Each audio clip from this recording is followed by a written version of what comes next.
বাংলাদেশ ও পাকিস্তান সীমান্তবর্তী জেলাগুলোতে জনসংখ্যার কাঠামো পরিবর্তন নিয়ে এবার এক নতুন ও বড় ধরনের তৎপরতা শুরু করেছে ভারত সরকার। দেশটির প্রধানমন্ত্রীর উদ্বেগ প্রকাশের পর জাতীয় নিরাপত্তাকে অগ্রাধিকার দিয়ে মাঠে নামানো হয়েছে উচ্চ পর্যায়ের এক বিশেষ তদন্ত কমিটি। দিল্লির এই আকস্মিক ও কঠোর পদক্ষেপের নেপথ্যে আসল কারণ কি, বিস্তারিত জানাচ্ছেন ত্রিবেণী তনু। বাংলাদেশ ও পাকিস্তান সীমান্তবর্তী এলাকায় জনসংখ্যাগত পরিবর্তনের বিষয়টি নতুন করে খতিয়ে দেখতে বড় ধরনের প্রস্তুতি নিয়েছে ভারত সরকার।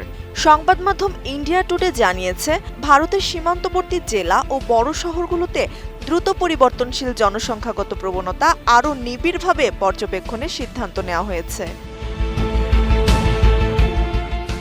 2025 সালের 15ই আগস্ট লালকেল্লা থেকে দেওয়া ভাষণে প্রধানমন্ত্রী নরেন্দ্র মোদী দেশের কিছু অঞ্চলে অস্বাভাবিক জনসংখ্যাগত পরিবর্তন নিয়ে গভীর উদ্বেগ প্রকাশ করেছিলেন। এরপর থেকেই মূলত বিষয়টিকে সর্বোচ্চ গুরুত্বের সঙ্গে দেখা শুরু করে ভারতের কেন্দ্রীয় সরকার। উন্নত মানের কাঁচামাল আরআইএল অ্যাঙ্গেল এন্ড চ্যানেল, এখন কাঠের দিন শেষ, আরআইএল এর বাংলাদেশ। দিল্লির মতে এটি কেবল জনসংখ্যার পরিবর্তনের বিষয় নয়, বরং এর সঙ্গে জড়িয়ে আছে ভারতের জাতীয় নিরাপত্তা, সামাজিক ভারসাম্য এবং প্রশাসনিক পরিকল্পনা। আর এই বিষয়টি বিস্তারিতভাবে পর্যালোচনার জন্য গত 26 মে স্বরাষ্ট্র মন্ত্রণালয় বিচারপতি প্রকাশ প্রভাকর নাওলেকারের নেতৃত্বে একটি উচ্চ পর্যায়ের কমিটি গঠন করেছে। এই কমিটিকে আগামী 1 বছরের মধ্যে স্বরাষ্ট্র মন্ত্রণালয়ে তাদের পূর্ণাঙ্গ প্রতিবেদন জমা দিতে বলা হয়েছে। সম্প্রতি কেন্দ্রীয় স্বরাষ্ট্রমন্ত্রী অমিত শাহ স্বরাষ্ট্র মন্ত্রণালয়ের জ্যেষ্ঠ কর্মকর্তাদের নিয়ে এ বিষয়ে একটি গুরুত্বপূর্ণ পর্যালোচনা বৈঠকও করেছেন। সাধারণত জন্মহার, মৃত্যুহার বা কর্মসংস্থানের মতো স্বাভাবিক কারণে জনসংখ্যাগত পরিবর্তন ঘটে থাকে।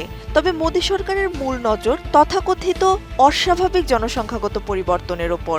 ভারতীয় কর্মকর্তাদের আশঙ্কা, অবৈধ অনুপ্রবেশ বা নিয়ন্ত্রণহীন অভিবাসনের কারণে কোনো অঞ্চলের জনসংখ্যার ভারসাম্যে বড় ধরনের হেরফের হতে পারে।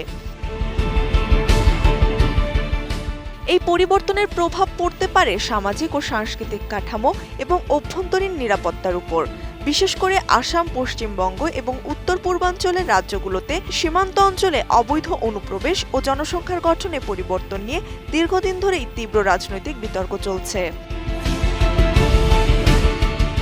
কমিটির কার্যপরিধি শুধু সীমান্ত এলাকাতেই সীমাবদ্ধ থাকছে না। দিল্লি, মুম্বাই, বেঙ্গালুরু, হায়দ্রাবাদ ও পুনের মতো বড় বড় মহানগরী ও শিল্পকেন্দ্রগুলোও থাকবে এই গবেষণার আওতায়।